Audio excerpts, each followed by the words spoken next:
You know, in the months that we were gone and the weeks, House Republicans have uncovered serious and credible allegations into President Biden's conduct. Taken together, these allegations paint a picture of a culture of corruption. Now, here's what we know so far. Through our investigations, we have found that President Biden did lie to the American people about his own knowledge of his family's foreign business dealings. Eyewitnesses have testified that the president joined on multiple phone calls and had multiple interactions.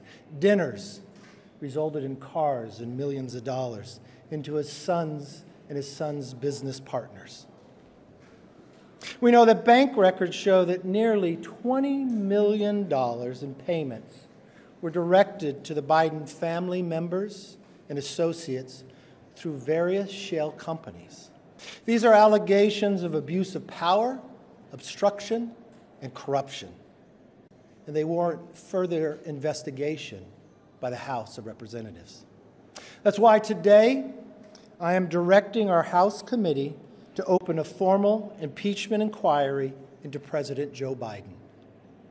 This logical next step will give our committees the full power to gather all the facts and answers for the American public. That's exactly what we want to know, the answers.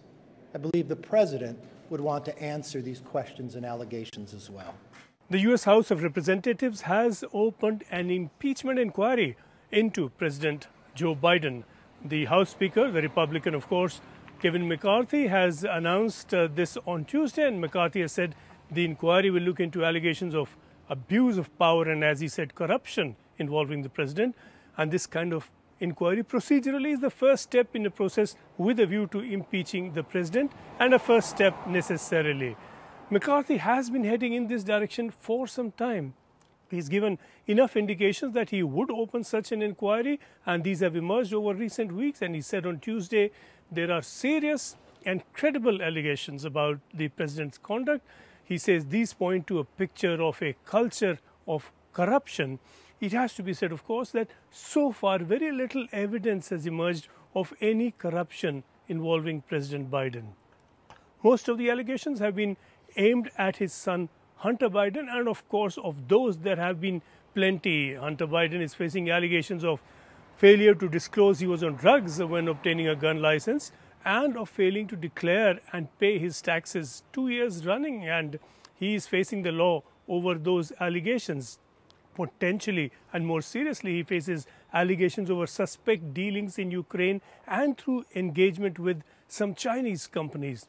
Hunter Biden has not been convicted of any offense yet. He is yet to stand trial over some of these allegations, and any allegation that would stick to President Biden would do so only to the extent that it can be established that if the allegations against Hunter Biden prove to have been correct and established that President Biden was a party to all that, or even that he just knew all this. So the question now is whether the inquiry is going to dig out facts that can be established in court. These findings would eventually be presented to the House for a vote on impeachment, and that seems a distant possibility yet, because the Republicans, they certainly are in a majority in the House.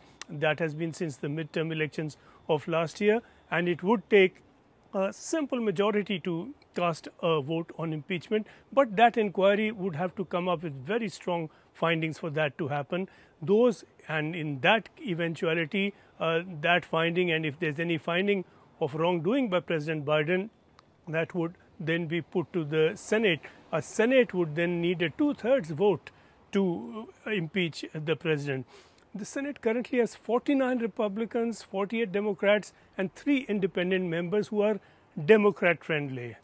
Given that composition, an impeachment would appear politically unlikely unless the Senate impeachment trial were to be presented sufficient and sufficiently strong evidence for a number of Democrat senators to then vote for impeaching President Biden. That seems a remote possibility as of now. These are allegations of abuse of power, obstruction, and corruption. And they warrant further investigation by the House of Representatives. That's why today I am directing our House committee to open a formal impeachment inquiry into President Joe Biden. Hi, I'm Farnisha Miri, congressional reporter with the Associated Press. House Speaker Kevin McCarthy has opened an impeachment inquiry into President Joe Biden. This is going to set up a clash between the White House and Congress ahead of the 2024 presidential election.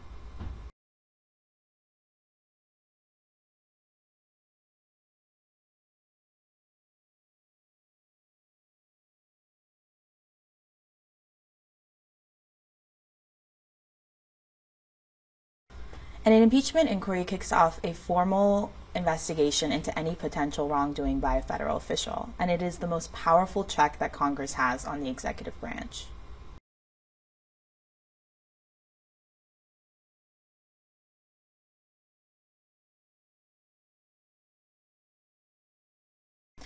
While the House of Representatives yields the power to impeach an official, only the Senate has the power to convict and remove that official from office. That was most recently seen with former President Donald Trump, who was impeached twice by the House and acquitted in the Senate. No president has ever been formally removed from office through the impeachment process, but along with Trump, former President Bill Clinton and Andrew Johnson were also impeached by the House.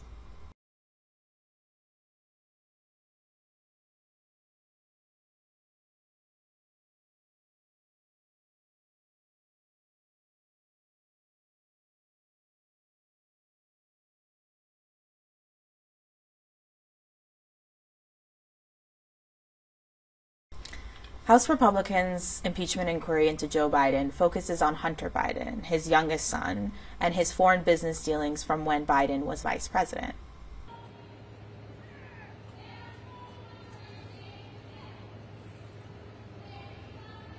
But we have facts, and new evidence continues to be uncovered by our committee revealing the first family's corruption. The Bidens have put themselves first and Americans last.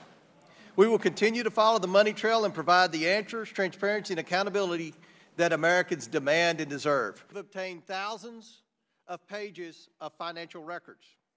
The Republican leading the investigation into Hunter Biden has been Representative James Comer, who since January has been able to obtain thousands of pages of records from the Treasury Department and other financial institutions relating to the Biden family and their various financial business dealings.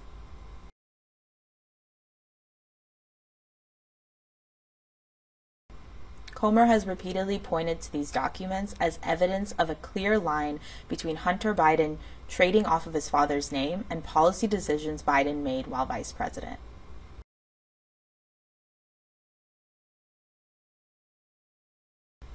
None of those claims have been substantiated through Republicans' investigation so far.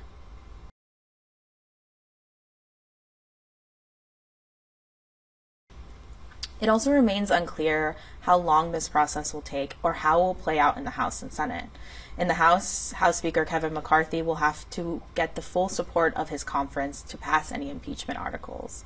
And once it goes to the Senate, it is unlikely that Democrats who control the chamber will convict or remove the leader of their party.